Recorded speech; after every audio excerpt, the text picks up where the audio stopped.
tipsnya lah untuk bagaimana sih bisa mencapai sampai sekarang ini dari Om Ari sendiri gitu. Satu, Hmm. konsisten. Konsisten.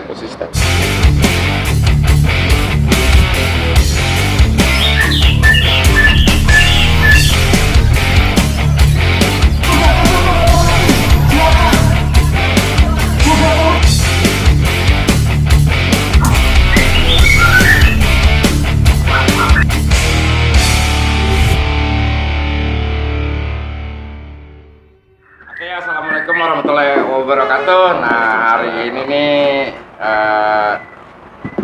gue lagi sama Om Ari nih, seorang youtuber sukses. Sekarang itu udah hampir 1.153 subscriber nih. Ini ternyata dekat loh sama rumah gue, makanya nih gue berkunjung kemari sekalian silaturahmi juga, pengen berguru juga sama beliau nih. Nanti kita dengerin ya bagaimana sih kiat-kiat sukses beliau nih di dunia perburuan ini, gantangan perburuan ini. Oke, Om Ari, sehat? Alhamdulillah, siap. Oke. Nah, Om Ari, Ya. ini nih, kita mungkin sebelum kita dengerin cerita-cerita beliau awal-awalnya, bagaimana sih awal-awal untuk bisa terjun ke nge-YouTube ini? Nge-YouTube. Saya anggap beliau bukan media ya, mereka itu dia ini YouTuber ya. YouTuber sukses di Iya, dunia iya. perburungan. Awal-awalnya gimana sih, Om Ari? Gini, kalau YouTube itu sebenarnya bikin akun ya. Bikin akun itu lama sebenarnya. Udah dari 2008 ya. Oh, punya akun udah lama. 2008. Cuman isinya itu konten-konten hasil kerjaan. Karena sebelum jadi YouTube itu kita kerjanya di entertain. Oh, di PH atau di dunia broadcast? Broadcast. Bikin kayak video klip, iklan PSA, produk maupun pemerintahan sebenarnya, sama company profil perusahaan. Oh, di PH lah ya, di PH. 2015 nyemplung di PH, punya temen di Pancoran. Dulu apa sih basicnya? Ininya? Kameramen, Kameramen? sama editor. Wah, iya. Wah, Bikin- ngepak sih sebenarnya ke konten kreator YouTube ini pas sih. Kamera, ngedit juga bisa gitu kan. Nah, ya benar. Nah, ketika udah berjalan nih, di PH temen nih, berjalan sampai hampir 5 tahun lah ya, ngerjain hampir 90% itu kementerian. Oh, proyeknya, Pekerjaan dapat kementerian. proyeknya. Nah, bikin PSA lah, bikin editorial, dan semacam itu. Beberapa kementerian lah. Nah, COVID melanda nih. Der, udah pasti semua kan Kolab. kalang kabut. Kalang kabut. Bahkan saya aja jadwal ini udah tertata nih sampai bulan dari Februari sampai Sebelum COVID diresmikan sama pemerintah di 2020 itu jadwal udah ada tuh nyampe Desember itu, kemana aja, tanggal berapa udah ada semua. 1 tahun itu. Ketika collab udah Hancur. ambiar pokoknya. Tiap hari ngerokok, ngopi, ngapain gitu kan. Nah, karena bete banget nih, burung satu, punya burung murai satu, namanya Jabrik begitu. Juaraan lumayan, pastol sering tak gantang, iseng-iseng itu. Nah, karena kita ingat kalau punya channel, lah ini punya channel saya nggak dimanfaatkan gitu. Waktu itu baru sekitar 700 subscriber. Awalnya itu di bulan Mei kalau nggak salah. Iseng tuh videoin pakai HP. Kita upload. Sehari itu yang nonton 200 orang gitu. Hari pertama. Di situ semangat baru, bro. Punya pikiran apa ini jalan kebuntuan kita karena COVID. Betul. 3 hari berikutnya kita nyoba lagi. Dengan background dan ini yang berbeda. Burung masih sama karena burungnya cuma satu itu aja. Gitu. Cuma kita bedain backgroundnya aja gitu. Kedua kita ngupload 300. Habis itu sedikit agak ini sih, agak Ragu atau yakin? Punya semangat baru gitu. Oh, punya keyakinan yang kuat juga. Ke rumah temen, nongkrong di gantangan, biar kenal, karena nggak mungkin kita cuma satu burung gitu loh. 3 kali upload orang udah bosen. Lagunya pasti itu aja. Nongkrong di gantangan, kenalan, nyari kenalan. Kalau kita nggak bawa burung kan pasti nggak dianggap siapa-siapa. Betul. Nah, di situ perjuangan nih, deketin orang, kenal 1-2 orang, kita mulai, tapi perkembangannya lumayan gitu. Sampai grafiknya naik ya? Naik lah, sekitar setengah bulan apa 1 bulan lah, itu udah 1000 subscriber. Jam tayang udah kalau waktu di 2020 itu kan nggak begitu kayak sekarang ya. Betul. Cuman subscribe sama jam tayangnya nggak nyampe 4000. Perubahan itu 1 tahun belakangan ini. Nah itu udah tuh monetis mulai jalan tuh. Udah kita isi segala macam, cuman nunggu adsense-nya itu lama. Nah yang bikin agak buat motivasi teman-teman aja nih. Iya, ini udah. Ketika perjalanan dari awal sampai adsense ini mau turun, setiap hari keluar, duit nggak ada. Ya kan? Iya benar. Kan nggak kerja COVID. benar. Pemasukan nggak ada gitu ya? Nggak ada. Nah, ini musuh terbesar, bukannya musuh lah ya. Kendala terbesar adalah dapur rumah nih. Dari mana adsense nggak ada? Iya. Konten harus selalu berjalan. Betul. Duit kan otomatis kebutuhan rumah juga tetap harus ada tetap gitu ya. harus ngerem kan, karena tabungan kita berapa kan gitu. Yang nggak tentu itu kan. Nah disitulah tantangan terbesar buat saya. Nah itulah hati udah mulai ragu untuk bisa terus atau enggak gitu ya. Di saat yang di rumah udah ya semi agak berontak gitu kan dengan masalah cuan.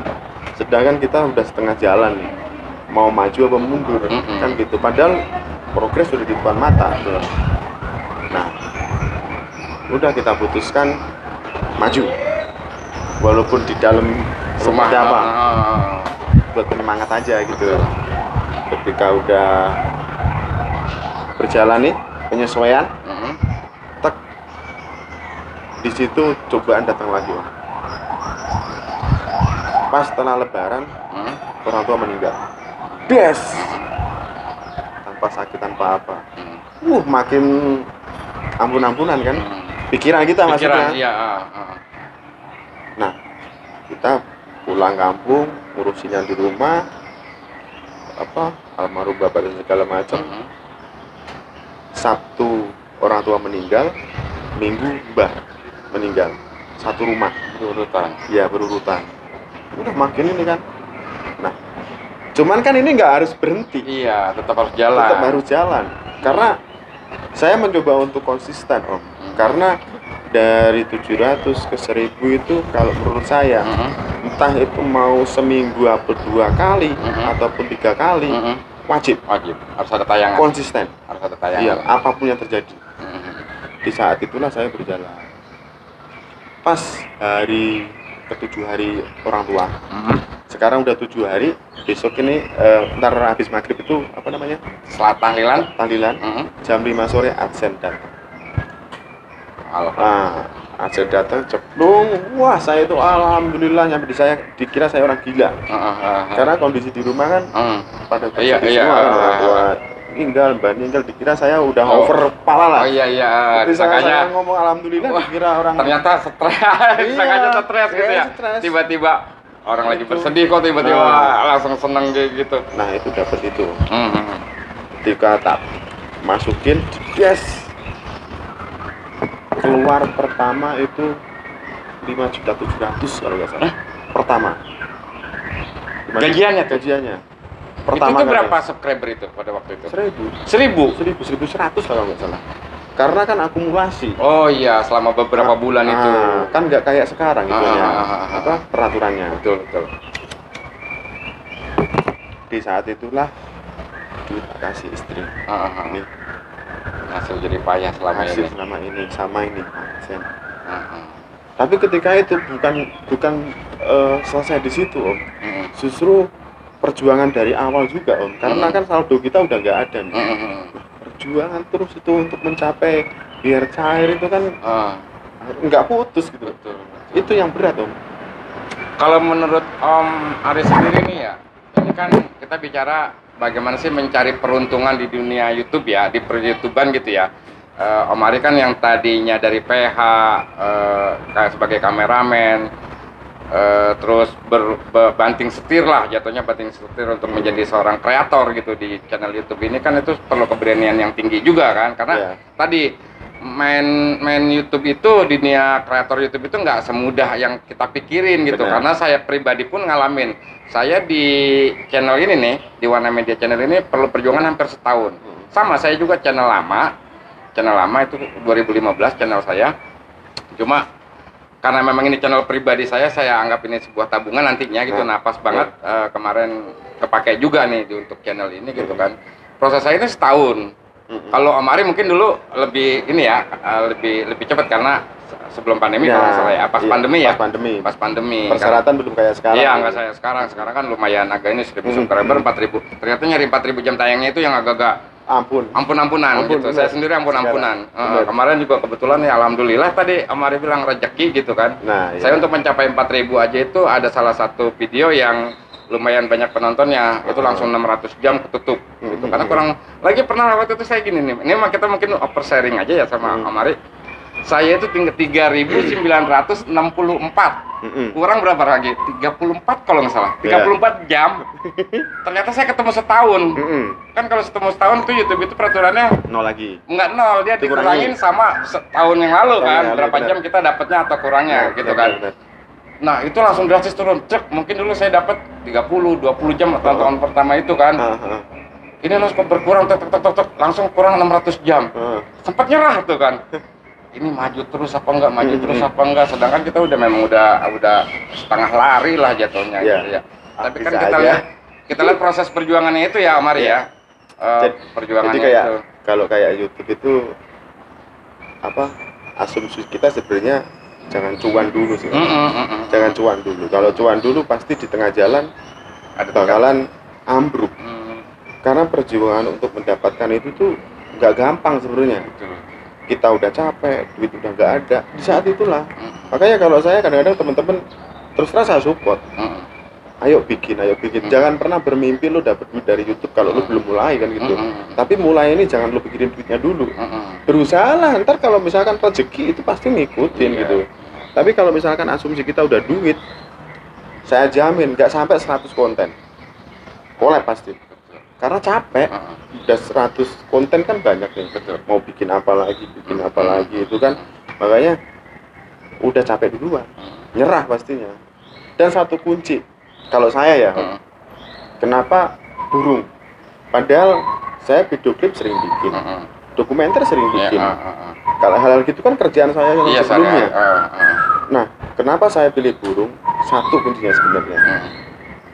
Kalau kayak saya pakai video dan segala macam, sangkutannya hak cipta musik. Saya menghindari itu, makanya saya pilih burung. Nggak ada hak cipta musik dan segala macam, karena sebelumnya konten-konten saya pasti kesanggulnya di situ, di musik. Klaim kita ya. Itu makanya saya burung gitu. Cuman ya perjuangannya ya susah sih. Karena dunia hobi itu ternyata sedikit ya peminatnya ya. Ya gitu, cuman apa ya? Tergantung kita ngolahnya sebenarnya. Nah ini tips lah dari Om Ari nih. Ini kan lonjakan hampir 2 tahun ya. 2 tahun perjuangan sampai sekarang ini kan udah hampir 153.000 itu termasuk yang up levelnya lumayan ya, cepet ya. 2 tahun itu saya sering ngobrol sama teman-teman kreator juga gitu ya. Dia sampai 4 tahun, 5 tahun baru dapat 100 ribuan. Malah ada yang masih di bawah 50.000 udah 4 tahun 5 tahun gitu kan. Tapi dia tetap konsisten, tetap up terus jalan ya, mungkin rezeki juga tadi rezeki. Nah, tipsnya lah untuk bagaimana sih bisa mencapai sampai sekarang ini dari Om Ari sendiri gitu. Satu, konsisten. Kalau Om Ari sendiri tiap hari ada tayangan? Ada. Setiap hari? Setiap hari. Di jam yang ditentukan? Apa enggak? Apa acak? Saya selalu pagi.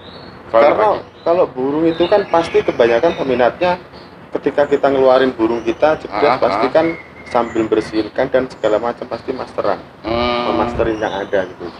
Makanya saya upload selalu pagi jam 6, setengah 7 sambil saya ngembunin burung langsung kita up. Tapi kebanyakan dari konten Om sendiri nih live ya? Live. Saya sekarang bikin karena hampir berapa persen ya? Hampir 90% ya? Masteran ya? Iya. Konsepnya masteran. semuanya. Nah, Om Ari ini untuk mengambil konsep pemasteran burung ini apa nih awalnya pemikiran Om Ari ini sendiri nih? Apa karena ini orang kalau gua ngeliput udah banyak liputan yang liput. Gua pengen bikin aja di rumah, gua punya burung, gua liput cuma suara kakak gitu kan. Orang pada dengerin, gitu kali ya.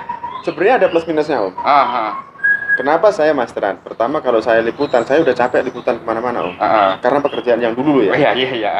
Wirawiri, saya udah bayangin liputnya capeknya kayak apa, ngeditnya nanti seperti apa. Karena terpaut pekerjaan sebelumnya gitu. Makanya mendingan saya masteran aja dah. Ya bukan sekedar cuma duduk di rumah, enggak juga, Om. Iya.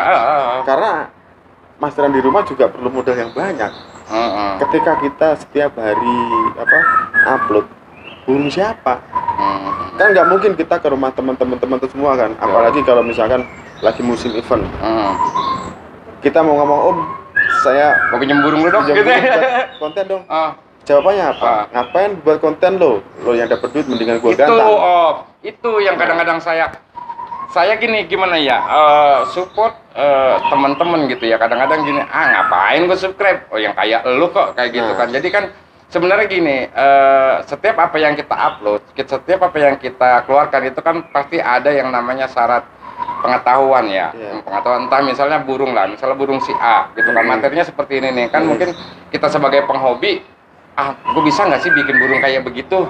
Nah, ada tips, ada perawatan segala macam kan, ada yang kita upload juga seperti itu gitu ya. Ya seperti masteran gini kan kayak punya Om Ari, pengen custom gitu kan. Oh ya, punya Om Ari aja deh gue pasang nih gitu kan. Kan masteran tiap hari harus ada gitu kan. Kalau saya biasa live kan sehari kadang-kadang 4 atau 5 berjalan langsung live. Itu pasti 3 murai, yang 2 pasti masteran buat pendampingnya gitu. Nah, di sini banyak juga teman-teman yang info ke saya, Om, bagi rawatannya dong, bagi rawatannya. Bukannya saya nggak mau ngasih sebenarnya, Om, tapi saya nggak pinter. Menurut saya gitu loh. Daripada saya bikin konten yang perawatan tapi jadi kontroversi, saya malah jadi nggak enak gitu. Betul. Saya ngerawatin burung nggak pinter, cuman mencoba yaitu konsisten. Saya ngerawat burung juga konsisten, Om. Waktunya jam 5 harus keluar, ya keluar. Mandi, udah gitu aja. Kalau misalkan tips yang lain pakai vitamin apa segala macam, saya nggak ada yang pakai. Cuman konsisten aja. Apapun itu jadwal kita ya. Harus entah gitu. pekerjaan, entah perawatan burung, entah hobi kita yang lain-lain gitu, tetap ada yang namanya tanggung jawab waktu ya. Waktu. Iya. Bagaimana kita menjaga konsistensinya itu ya. Benar. Jadi misalkan kalau saya sekarang kan COVID udah mulai ini nih, job juga udah mulai agak pada masuk. Betul. Ketika saya keluar kota, pasti kan nggak bisa megang. Nah, istri yang selalu megang. Ya alhamdulillahnya istri mendukung banget. Oh sekarang udah mulai mendukung gitu. Dari 2015 pun sebenarnya udah mendukung. Kalau ketika saya keluar kota, semua burung yang rawatin istri. Walaupun itu sekedar cuma ngasih makan dan ngasih minum ya, semua istri. Kalau sekarang bersih dan segala macam tentunya butuh saya mau ngerawatin burung. Iya, maksudnya kalau misalnya kita ada lagi pas memang ada jadwal untuk keluar, adalah untuk hewan-hewan peliharaan kita yang dirawat juga gitu ya. Iya, istri gitu. Nah, ini kan Om Ari sendiri sekarang nih untuk menjaga konsistensi sampai sekarang ini nih bagaimana nih Om Ari sendiri di dunia usaha di kreator YouTube ini untuk menjaga konsistensinya itu yang ditanemin. Kalau konsisten itu sebenarnya kan dari dalam diri kita sih ya. Hal yang terbiasa sebenarnya itu. Ketika harus konten tapi nggak ada konten, gimana cara kita ngolahnya? Nah itulah alasannya ketika konten susah, teman-teman juga kan nggak mungkin ngadalin teman-teman. Nah itu saat itu saya ngumpulin burung sendiri. Sampai sekarang kayak murai ada sekitar 20 lah. 20 murai. Iya. Terus kayak masteran juga semuanya ada. Jadi kalau yang di YouTube itu kebanyakan ya punya sendiri kalau masteran.